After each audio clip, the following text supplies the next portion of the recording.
Okay, students, so welcome to this course. And today we're going to work in the module number 2, reading number 1. Okay, time to give thanks to God.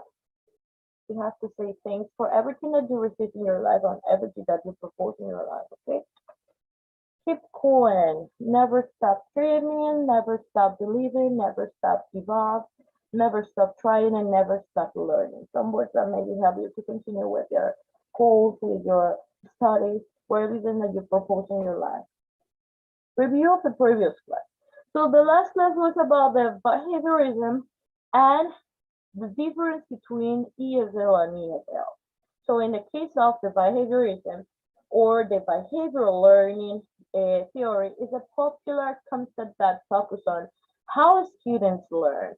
Behaviorism focuses on the idea that all behaviors are learned throughout interaction with the environment. This learning theory states that behaviors are learned from the environment and says that innate or inherent factors have very little influence or behavior. And in the case of the difference of between ESL and ESL, are terms that are often used interchangeable, but they actually refers to different type of English language learning. In the case of the ESL, English as a second language, refers to the learners who are using English in order to communicate in a second language. And in the case of the ESL, English as a foreign language, learners are those who are studying English in a non-native country. Okay. Reading number 1 from the module number 2, cooperative learning. Cooperative learning, in a cooperative learning, students work together in small groups and structure activities. They are individually accountable for their work, and the work of all the groups as a whole is also assessed. Cooperative course or groups work face to face and learn to work as a team. Okay. In small groups, students can share strengths and also develop their weaker skills. They develop their interpersonal skills and they learn to deal with conflict. When cooperative groups are guided by clear objectives, the students engage in numerous activities that improve their understanding of subject explored. Okay, so the cooperative learning is the instructional use of a small group so that the students work together to maximize their own and each other learning. Okay, so theorizing or social independence began in the 1990s. Okay, when one of the founders of the Gestalt School of Psychology, the state Kurt Koppka, proposed that groups were dynamic wholes in which the interdependence among members could vary. One of his colleagues, Kurt Lewin, notions in the 1920s and 1930s, while stating that the first one, the essence of a group is the interdependence among members and which result in the group being dynamic whole. So that the change that states of any member are subgroup change the state of any other member or subgroup and okay. And the other word is about the intrinsic state of tensions with group of members that is motivated by the movement toward to the accomplishment of the desired common goals. Okay, so the cooperative learning involves instruction classes around small groups, as you can hear in presentation, that work together in such a way to which a group members succeed independent of the group success. There are different kind of groups for different situations, but they all follow some key elements that distinguish cooperative learning from competitive or individualistic learning. In the case of the cooperative learning can also be contrasted with what it is not. Cooperation is not having the students sit side by side at the same table to talk with each other as they do their individual assignments. So the main idea is try to make the group and try to put a face by hello Jenny, or side by side or face to face to try to make or organize in a better way the situation that occur in the classroom. So cooperation is not a thing in a report to a group of students where one student does all the work and the others put their names on the product as well. So cooperation involves much more than being physically near other students, discussing materials, helping or sharing material with other students. There is a crucial difference between simple putting students into groups to learn and structuring cooperative independence among students. Okay? So in the case, if you want to learn more about the cooperative, right? Hello, Jenny. Good to see you again. Hello, teacher. How do you feel today? Fine, thank you, teacher. Great, great. Teacher, tengo problemas con el internet, yo, así que Okay. ¿sí me escucha bien? No pasa nada, cualquier cosa ya estoy avisada. Okay. Okay, so now let me share with you the first video. So wait me some seconds, okay?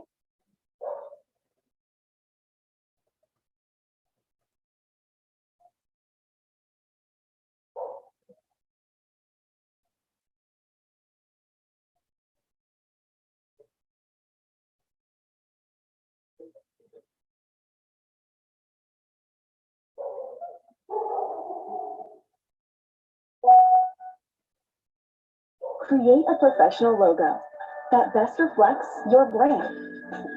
Just go to Wix Logo Maker. Answer a few.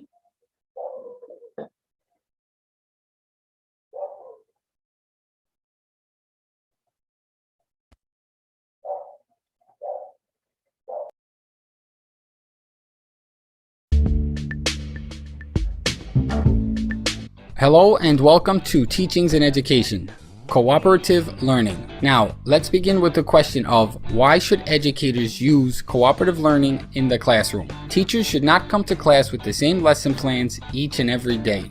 Change things up. Allow students to hear a voice of someone different. Allow them to hear the voice of their peers. This way, students get a break from boring teacher lectures. Cooperative learning is a great strategy because it's all about the students and their own thoughts and ideas. The students are actually the center of learning, not the teacher. As teachers, we have a responsibility to prepare students for most careers which happen to require people to work in groups with others. Cooperative learning is a key component of 21st century life skills. Ultimately, we are smarter together as a group than we are apart as individuals.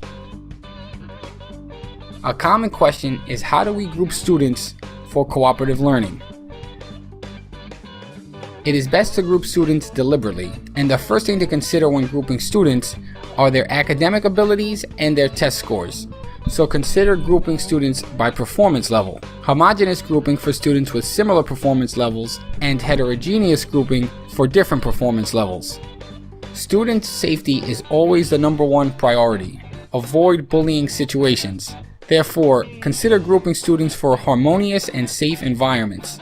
Another possibility for grouping is a random approach. In that case, there is no particular rhyme or reason for placing any one student in a group as opposed to placing them in another group. Random grouping is sometimes used when teachers are looking to shake things up. When students are grouped together, things can get out of control pretty quickly. To keep order, assign students specific roles within the group, therefore assigning responsibilities to its members. Always remember, the best grouping scenario is one where students are both safe and learning. Now it's time to look at some classroom examples for our teachers. It should be noted that there are many different strategies. The first strategy is think, pair, share. Students are first given a question to work on. Then they are grouped into pairs. Once grouped, they can compare answers and discuss their different perspectives. Sometimes they are asked to come up with a single answer and then share that answer with the entire class. The jigsaw learning model. Students are assigned into different groups. The first group they are assigned to is the home group. Each student is given a different topic to study. That student joins other students with the same topic, the expert group, and shares ideas on that topic. Lastly, students come back to the home group and share what they learned from the expert group. There are many different project-based learning examples that allow students to work in groups and solve different real-world problems. Project-based learning should be aligned to standards and based around a driving inquiry question. Before we finish, let's consider some cautions and dangers for cooperative learning. First off, whenever students are placed in groups, there's a tendency to talk. Students will have conversations because students tend to socialize when given a chance. So teachers must be vigilant and keep a close eye on students. Also, group sizes should be no larger than 3 to 4 students. The large number of students placed in the group, the less work that gets done. In psychology, it's called the Ringelmann effect. For cooperative learning to work efficiently, require submission of student work. Make sure these lessons have learning goals and objectives that students must meet. Lastly, because cooperative learning is group work, some students will look to take advantage of that and do little to no work, and allow their peers to do all the work. As a teacher, you must ensure individual accountability to each student. Right now, I want to say thank you for your time, and remember to subscribe to this channel.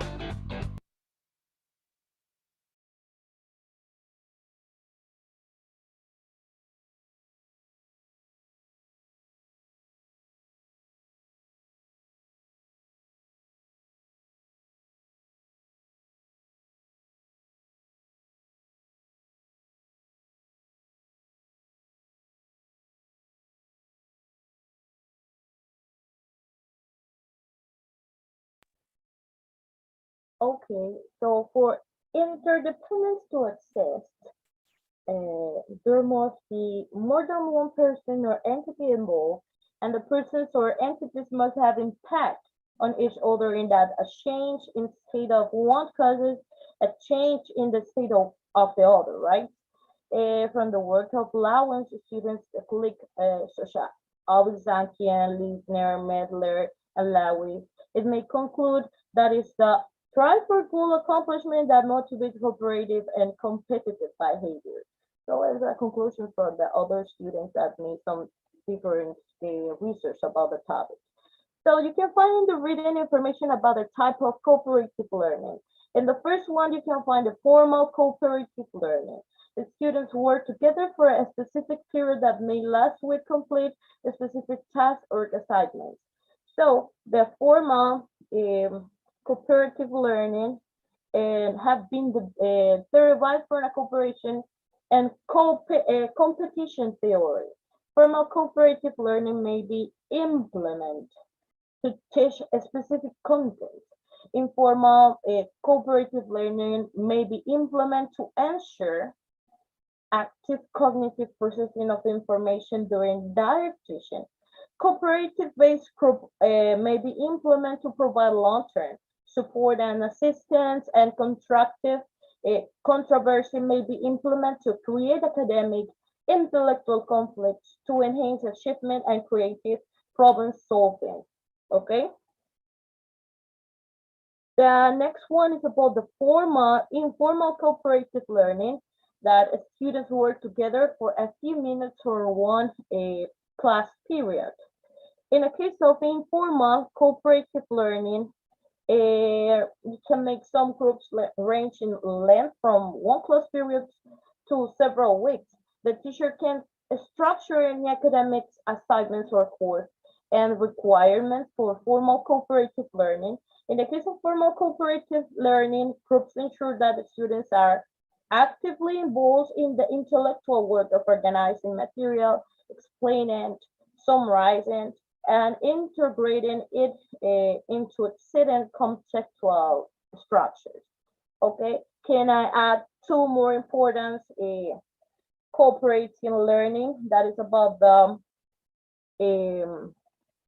cooperative based groups that are long-term, lasting for at least a year, heterogeneous groups with stable memberships whose primary purpose is for members to give each other the support, help, encouragement, and assistance needs to progress academically. Okay.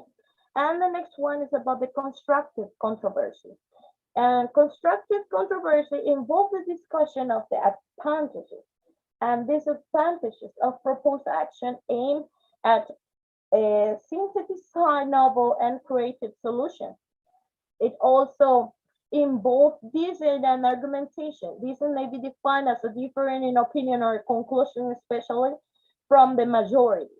Argumentation is a social process in which two or more individuals engage in a dialogue where arguments are constructed, present, and predicate.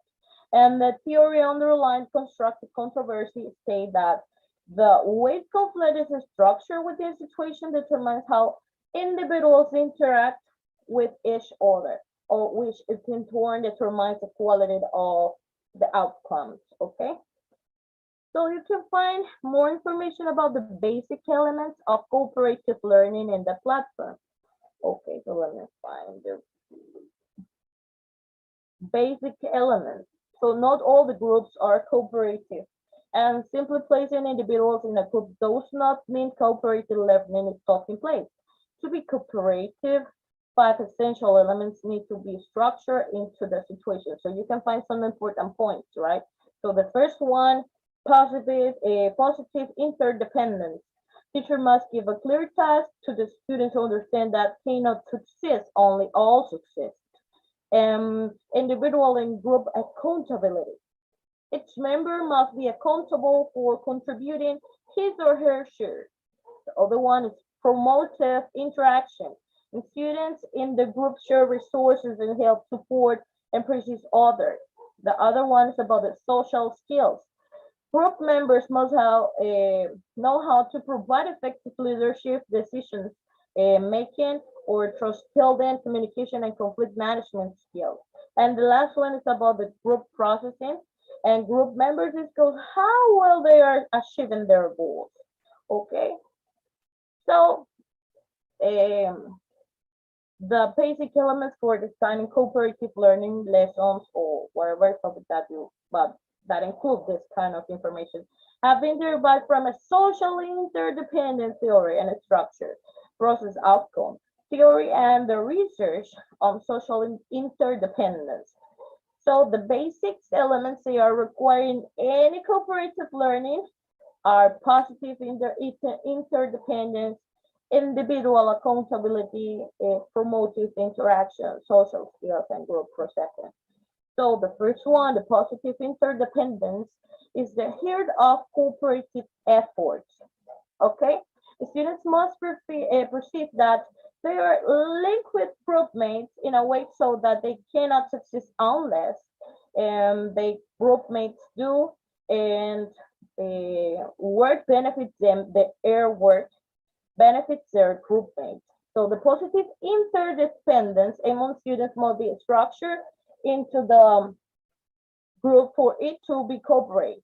While every lesson must contain positive interdependence, positive interdependence may also be structured throughout mutual rewards, distribute resources, complementary roles, and mutual identity, and other methods of structuring positive interdependence.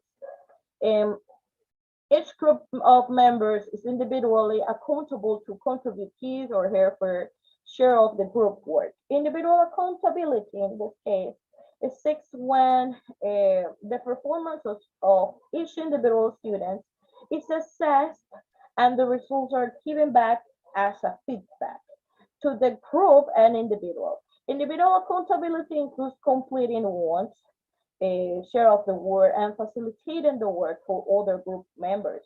The purpose of cooperative learning is to make each group member as a strong individual. There is considerable group to individual transfer. And in the case of the different students learn together so that they can subsequently performing higher as individuals. And it may be structured by observing students as they work together and documenting the contribution of each members, having each student explain what they have learned to a classmate. Okay, so the other one is about the promotion. Okay, students promote each other's success by helping, assisting, praising, encouraging, and supporting of each other's efforts to learn, right?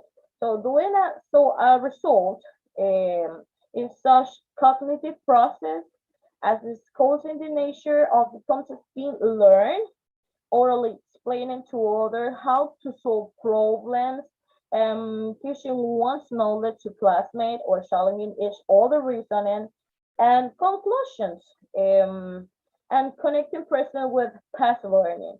Promotive interaction also includes interpersonal process, such as supporting and encouraging efforts to learn jointly, celebrating the group success, and modeling appropriate use of social skills. And other one is about them contributing to success for cooperative efforts, in this case, that require interpersonal and small group skills.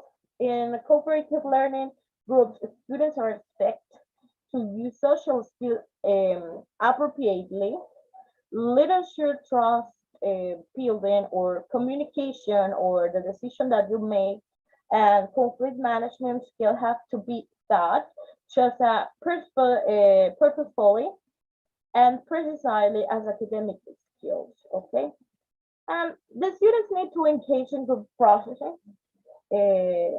The group processing may be defined as the examination of the effectiveness of the process members use to maximize their own and each other's learning, so that the ways to improve of processing may be identified.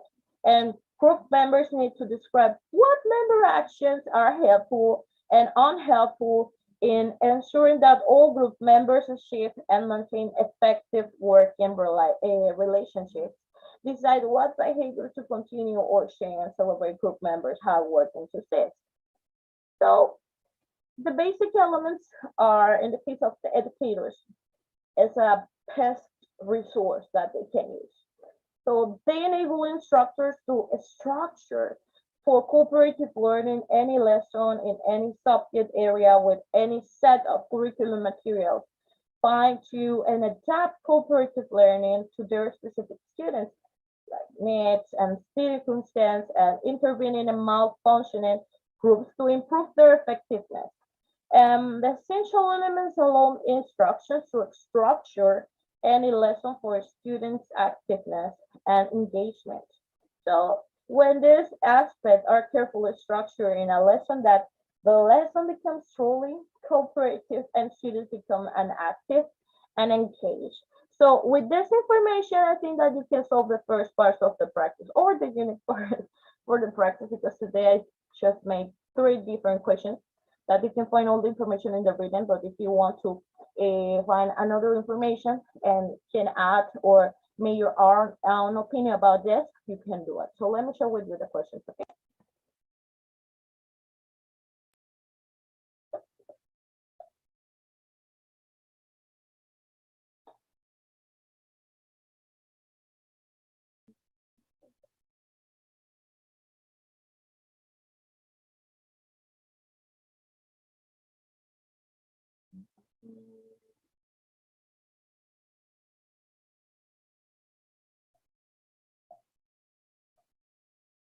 Okay, so you can find these questions in the reading, and you have to read the information and make your own opinion about these questions, okay? Let me know when you're ready.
Okay, teacher, I'm ready.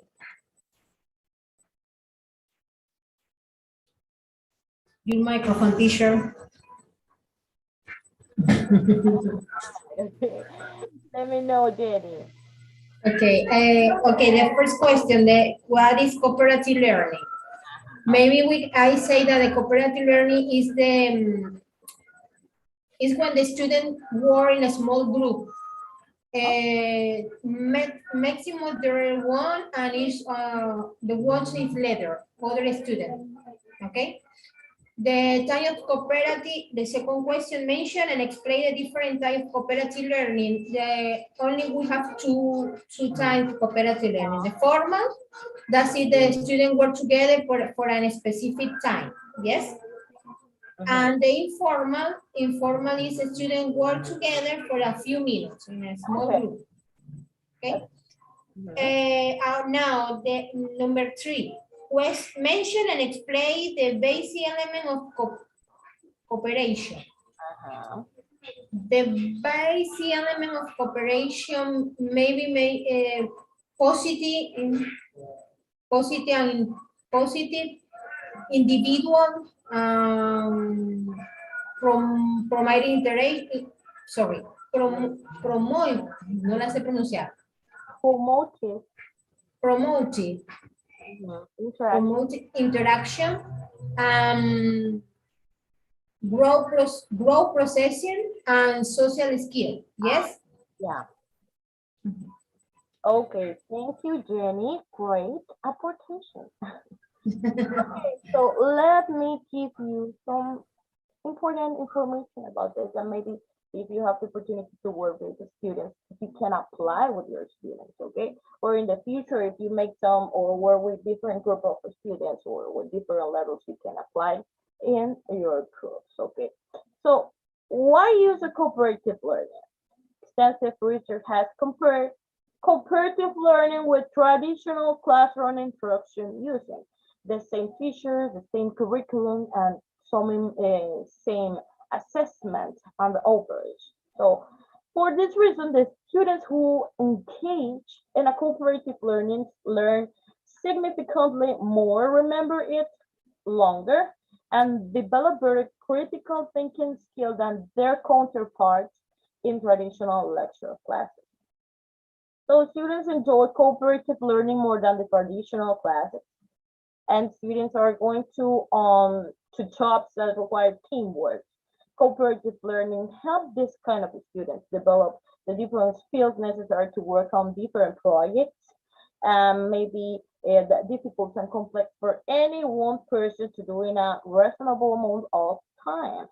And cooperative learning process prepares students to assess outcome links to accreditation. Okay, so they can feel better with this kind of works. And how to use a cooperative learning. Cooperative learning can be as simple as 5 minutes in class, or exercise, or complex as a project with class periods. This can be described more generally in terms of low, medium, and high faculty student time investment. And cooperative learning can be used across a wide range of classroom settings, ranging from small to large lecture, as well as in online classes. No matter what the setting is, properly designing and implementing cooperative learning involved in different steps. Okay.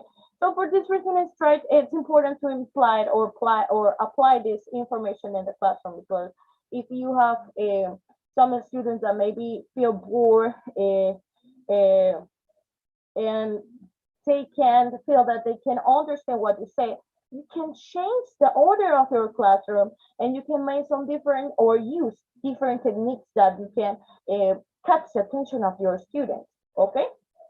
And cooperative learning techniques can be loosely categorized by the skill that each enhances. I thought it is important to recognize that many cooperative learning exercises can be developed to fit within multiple categories. Okay, so you can include in the categories the discussion, the reciprocal teaching, graphic organizers, writing, and problem solving. And each category includes a number of potential structures to get the development of a cooperative learning exercise. So with this information, let me share the next video of the class. So wait me one second, please.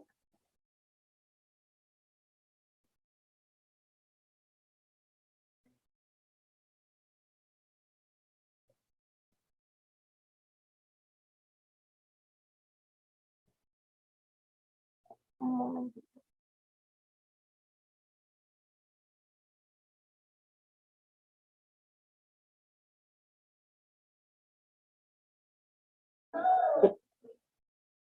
Llevas mucho más cuando elijas flores. Llevas el poder de eliminar más de 200 gérmenes.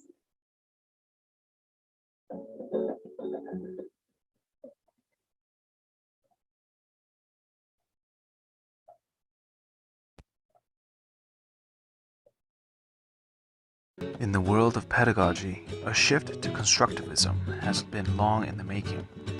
It is now virtually impossible to be associated with education in Western culture and not to have heard of names such as Dewey, Piaget, and Vygotsky. As constructionism is well accepted, I won't be dwelling on the benefits of it, but rather describing the difference between cooperative and collaborative learning. The terms collaborative learning and cooperative learning are sometimes used interchangeably. This is understandable as they are both based on small group, active student participation over passive lecture-based teaching. The underlying premise for both collaborative and cooperative learning is founded in constructivist epistemology. First, knowledge is constructed, discovered, and transformed by students.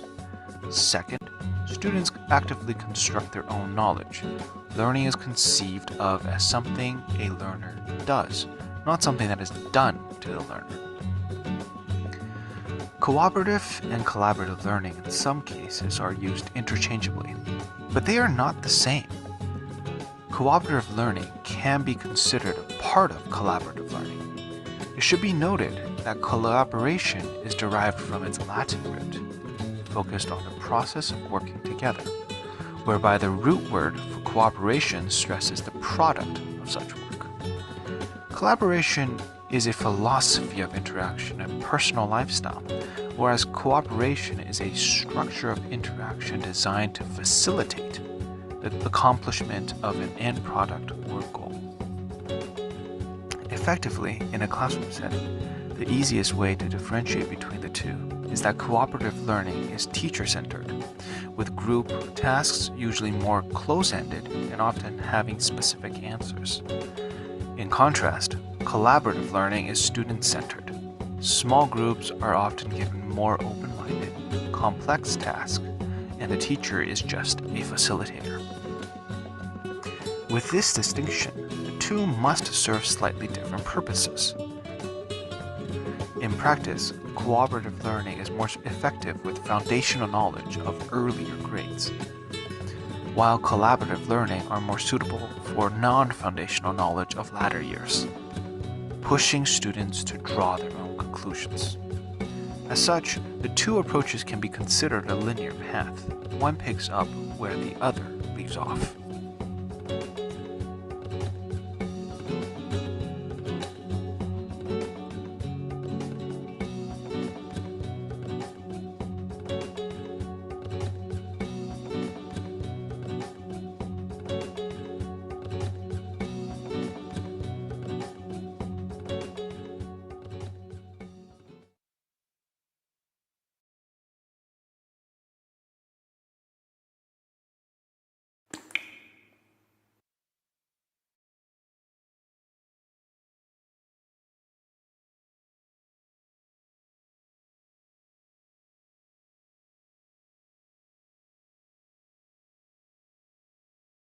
Okay. Hello, Ernesto. Hi, nice to see you.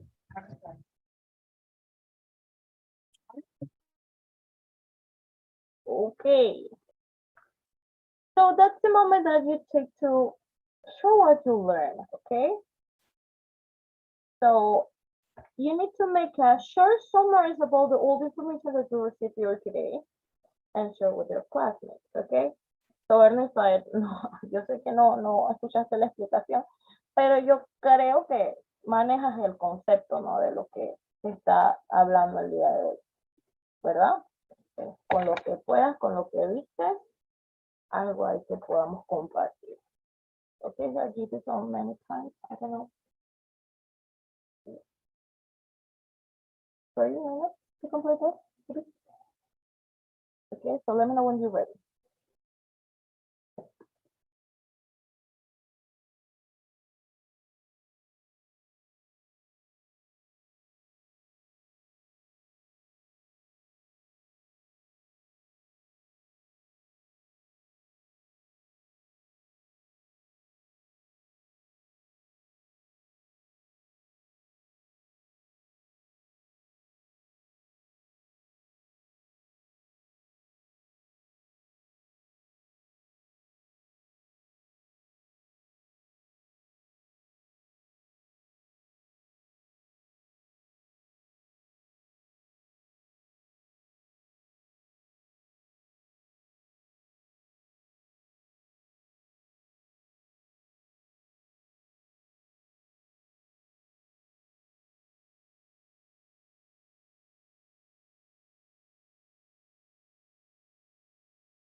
Teacher, disculpe, pero es que no escuché bien. ¿El review es para o sea, participar todos?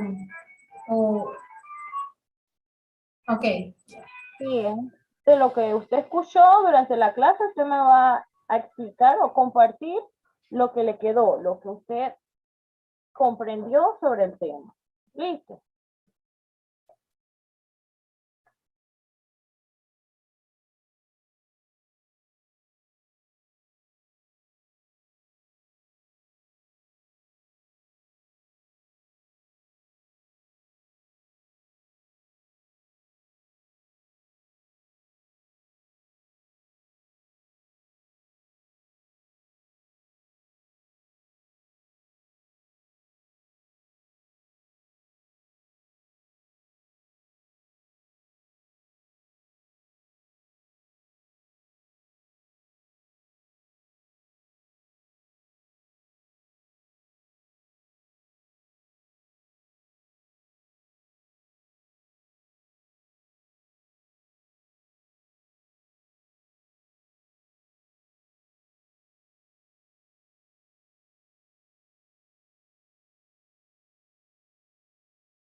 Well, teacher, I think that the cooperative learning is good because the student can work in group, in a small group.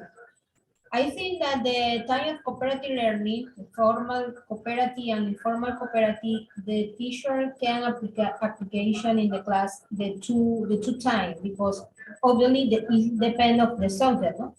But I think the formal cooperative, the student may be working a project for some weeks, no? In the formal, maybe we get an application in the class, in some class, for example, grammar, the student work together in a few minutes for a practice or Workshop. interact, or in an interactive class. Thank you, Jenny. Ernesto. Okay, well, cooperative learning. I really like to use it with my students. Most of the time I use it together with gamification strategy. We try to use to create small groups. Those groups have something important. Example, if I gave them homework last week, for example, and they have to bring up the homework complete and fill up all the things that they have to do. If one of the team doesn't have the homework, then all the group receive like a sentence. Right? You have to do something. Then when the day start and they come into the classroom, immediately they ask to one of them, or maybe the student that all the time doesn't complete the homework, and say, hey, do you bring the homework? And they ask them, and he say or she say, oh yes, or no, oh no, sit down here and start to work your homework, because we don't want a sentence for nobody here. So that is a way to make cooperative learning, and trying to enjoy it and trying to do it different. It's more interesting for the students, so that's great. It's a great idea. Okay, let me. Okay, so with this information, can I conclude the class? But wait a minute, please. Okay, so remember that you have to complete some assignments and forums in the platform, okay? Por favor, que no se les olvide los foros y las tareas. Con respecto a las pruebas, en esta semana las vamos a estar publicando, así que pueden ir chequeando en la semana para que estén anuentes cuando pongan las pruebas, ¿ok? Las pruebas, como saben, todo es en relación a ¿Qué, teacher? Dígame. Jenny. Mencionó algo de los foros. Sí, que hay que completarlos.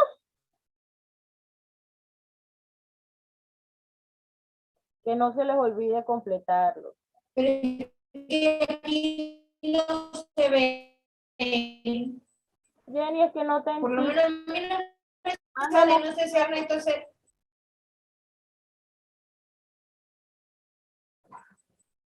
No te comprendo, seguro el internet. No. Escríbelo ahí rapidito en un mensaje para poder leerlo.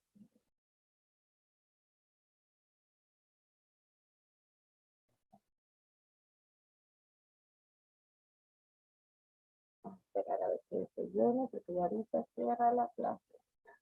Creo que ella quiere decir, profe, que los foros no aparecen en ¿No plataforma. aparece? No, acabo de fijarme para ver si era eso a lo que ella se refería y no. Voy a echar un ojito, dame un momentito. No aparece los foros. Sí, es eso, no me aparecen los foros. Ya reviso. Entonces consulto y para la próxima clase le tengo respuestas. Entonces. Está bien, profe. Porque yo revisé esto y sí, me aparecían los foros. Lo único que hacía falta eran las pruebas y ya esta semana están por subir. Sí, la semana pasada estaban. La semana pasada estaban. Yo los revisé y No lo veo. No están. me revisaron.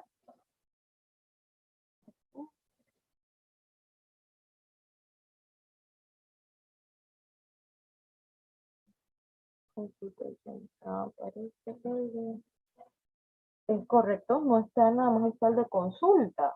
Está raro esto. Bueno, yo voy a consultar y en la próxima clase le doy respuesta sobre el tema, ¿ok? So with this information, I think that is all for today. And have a nice week and see you in the next class. Bye. Muchas gracias, que tenga buenas noches. Si no hay más consultas,